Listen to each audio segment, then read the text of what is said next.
Yo, what is up guys? Ethan here back with another video, and today we've returned with college football predictions as we will be predicting and previewing week 5. If you haven't already, hit that like and subscribe button. I'd really appreciate it.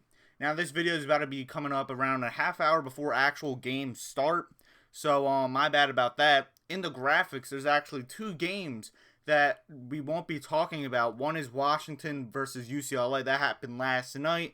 I had Washington winning 38-32, but UCLA, of course, won that one. And then SMU versus UCF, that game was postponed to next week, so we won't be talking about that game in this video. I've just been hectic all week, so sorry for the late post, but I just wanted to post this predictions video so I didn't miss a week. But yeah, without any more interruptions, let's hop straight into my predictions for this upcoming week. These predictions won't be as in-depth as last week, as I'm just trying to hurry up and upload this video. But the first one we will be talking about is that big-time noon game. Number 7 Kentucky on the road versus number 14 Ole Miss. And man, this is like, I've been contemplating this game all week long. Kentucky looks really good this year.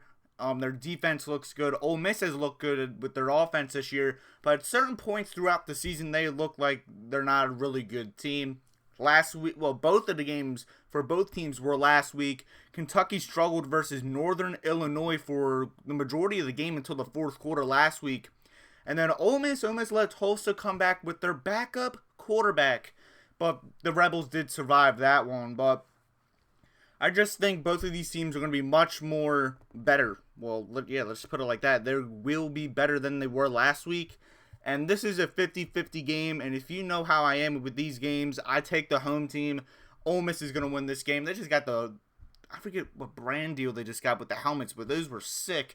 And I just think this crowd's going to be energized. Ole Miss is going to barely survive at home versus Kentucky, 31-29. Next game, we have number 2 Alabama on the road versus number 20 Arkansas. And this game is either going to be a close Arkansas win or it's going to be a Bama blowout. And I'm going to lean towards the Bama blowout in this game. Even though Arkansas's defense has been really good, their secondary has had a few issues throughout this season. And I just think after that Texas game, this wide receiver core from Bama has just looked phenomenal. And they're really not even talking about it because of the level of competition Alabama has been playing. And this is the first game everyone has been seeing Alabama since that Texas game. And I think Alabama is going to make a statement in this game. Give me the Tide 38-26. Next game, we have number 10 NC State versus number 5 Clemson. And I have Clemson winning this game. I'm just going to get that off the bat. I have them winning 32-23. Well, in my gut, it's just telling me this is going to be a statement game for Clemson, and they're going to absolutely throttle NC State on primetime television. I'm not going to say that, though. I think this game's going to be a lot more close, but my gut's just saying just take Clemson like 30-10. But I'm not going to be saying it. I think NC State's defense will keep them in this game. Clemson's defense must show up this week because they barely showed up last week versus Wake Forest. I have Clemson winning this week. And then the Big 12 Championship rematch, number 9 Oklahoma State versus number 16 Baylor. Oklahoma State has iffy moments throughout the season. Baylor, after that BYU game, has looked pretty good, even though they did keep it close versus Iowa State last weekend. But I just think Baylor has the better coaching staff, and they will find a way to win this game at home. Give me the Bears in a very close game, 26-23. Next game will be number 4 Michigan versus Iowa on Big Noon kickoff, and this is just going to be a low-scoring defensive affair in this one. I'm going to have Michigan winning this game 19-10. How will Iowa score that touchdown? I have no clue. It could be a kick return. It could be a pick 6, a scoop and score. And I know definitely the last thing I'm going to be thinking about for a touchdown with Iowa will be on the offensive side of the ball. But either way, I think Michigan will win this game. Iowa's defense will show out once again. The past 4 times, if I'm not mistaken, Iowa has beaten Michigan when the game's in Kinnick. That's going to change this year. Michigan will win this game, as I think Blake Corum's just going to go on a rampage once again. Next game, we have number 22 Wake Forest versus number 23 Florida State. And this game's going to be very enticing. Wake Forest just came off a bad, well, not a bad, just a massive loss to Clemson. It wasn't even a bad. They actually looked super good in that Clemson game. I don't even know why I said bad. But Florida State has been a pleasant surprise for this upcoming year.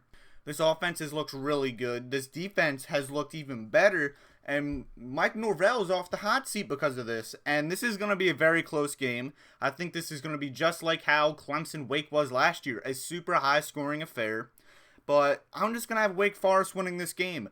I'm more confident in Sam Hartman and this offense than Florida State's offense, even though I'm one of the most critical persons or people on Sam Hartman as a quarterback. I think he will find a way in this one. And if you told me what staff do I believe in more, I trust Dave Clawson and his offense more than anybody on Florida State. As of this point, of course. Super, super, super close game. Wake Forest survives in Tallahassee 41-40. I'm not lying when I said this game is going to be close. This game is going to be an instant classic in my opinion. Next game, we have number 17 Texas A&M on the road at Mississippi State. And this has trap game all written over it. And I'm going to say no. I think Texas A&M will get another big-time win on the road versus Mississippi State, 27-23. Now, Aniyah Smith is out for the year. Texas A&M's #1 wide receiver. But I just think this is just a big-time moment for Devin Achane. He's going to explode versus his Mississippi State defense. And I think Texas A&M will be able to slow down this Mississippi State air raid that Mike Leach has. Close game, of course, but Aggies went on the road as they have a big-time game next week versus Bama. And then we're not going to be talking about this Washington-UCLA game as the game has already happened. Next game we'll be talking about is number 18 Oklahoma on the road versus TCU. And I understand TCU's undefeated right now, but Oklahoma just came off a bad loss at home versus Kansas State. And I think Oklahoma is going to be absolutely furious about that loss. And every time it seems for Oklahoma, after they have a bad loss at home or on the road, they always bounce back. And I think that's exactly what's going to happen today. I think this Oklahoma offense is going to absolutely explode. And as you saw in my Big 12 predictions at the beginning of the season, I'm not a big fan of TCU, and I'm still not a big fan of TCU, even though they just did beat SMU. I think Oklahoma is going to get this game in a big-time way, 43-30 Sooners. Next game, we have Illinois versus Wisconsin, and I think a lot of people were not anticipating this game to be on here, but I only included it because I have Illinois upsetting, oh my gosh, I almost said Iowa. I have Illinois upsetting Wisconsin on the road 20-17. Wisconsin, at the beginning of the season, I knew they're overrated, and they still are to a point. They just got blown out by Ohio State on the road. A few games ago, they just lost to Washington State at home. And I think Wisconsin's at a dry point. And until proven otherwise, I'm going to go against Wisconsin. Brent Bielema has this Illinois team look really good throughout this entire season. Their only loss was off like a game-winning field goal to Indiana. And Indiana's been so good. Not so good, but they've been all right up to this point in the season. And I'm confident in Chase Brown in this game and this coaching staff with Illinois. Illinois gets a massive upset on the road. And the final game, we'll be having a deep dive in Iowa State versus Kansas. And I understand Kansas is undefeated, and I'm on the hype as well. I'm actually surprised Iowa State is favored in this game, even though Matt Campbell is a really, really good coach. This Iowa State defense, I think at certain points will be able to slow down Jalen Daniels and this offense. But I just think Jalen Daniels is too good of a quarterback and will explode for a few crucial drives throughout this game. Kansas wins a close game at home 27-22. And if Kansas is not ranked next week, if they win, we shall riot. And we're not going to be talking about SMU UCF as that game is postponed the next week.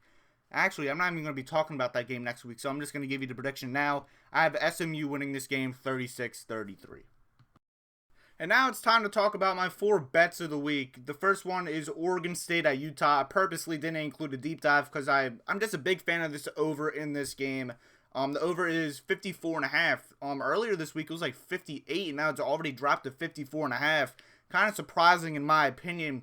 I think this is a big-time redemption game for Utah, as up to after that Florida game, no one has really seen this team. They're going to win this game. They're going to score a lot of points on this Oregon State defense and prove to the country they still have a chance to make the college football playoff. And I think Oregon State's offense also bounces back after a horrible performance versus USC at home last weekend. Utah should probably win this game around 9, 10, 11 points, as the spread does suggest. But I think both of these offenses will show up this week. Utah will win this game, but take the over in this game, as I think both offenses will be able to score. Staying in the Pac-12, we have Colorado at Arizona. And for the first time with these predictions, I'm going to be taking an under. Take the under 57.5 for Colorado and Arizona. And I only say this because I think Arizona is going to score like 20, 30 points in this game. But I'm just not confident in Colorado at all to score. And even if this game is close, it's going to be because of Colorado's defense slowing down Arizona's offense. So either way, I think this game will not be able to score into like the 60s. Arizona should win this game at home. And if Colorado does, that would be a miracle. But either way, take the under 57.5 in this matchup. Next, we have Georgia Southern at Coastal Carolina. And take the minus 9.5 for Coastal. At the beginning of the week, it was minus 10. Now it's a 9.5. And even though Clay Helton has this Georgia Southern team looking really good, especially after that Nebraska win on the road, Coastal up to this point is undefeated. This is going to be a night game. That crowd is going to be just crazy for the Chanticleers. Grayson McCall is going to have this game circled. And this is a big time game for Coastal, as this is how they just get a good start off in the Sun Belt. And this game could be high scoring, but I think either way, Coastal will win this game by double digits. And the final bet we have today, +7 for Central Michigan as they go on the road to Toledo. Central Michigan has kept it close throughout certain points of their games versus big-time opponents. They came back from a crazy deficit versus Oklahoma State to actually make it a game. Last week, they kept it close versus Penn State for quite a bit. And they have a very experienced offense, and I think Central Michigan could even win this game. And I was actually surprised when they're getting +7 because I thought the spread could have been like +4.5, 4, maybe even +3.5. But Central Michigan should get this +7, and even if Toledo wins, I think either way this game's going to be close. Take that +7.5, well 7, geez, for Central Michigan. And that is it for my predictions this week. I know it's a little bit rushed. I know this is going to be uploaded late, my bad. Recap going to be uploaded tomorrow around noon, and then the predictions for next week should be coming around Tuesday. So yeah, like always, like, share, subscribe, push notifications on so you don't miss any of my videos. And like always, have a good day. Peace out.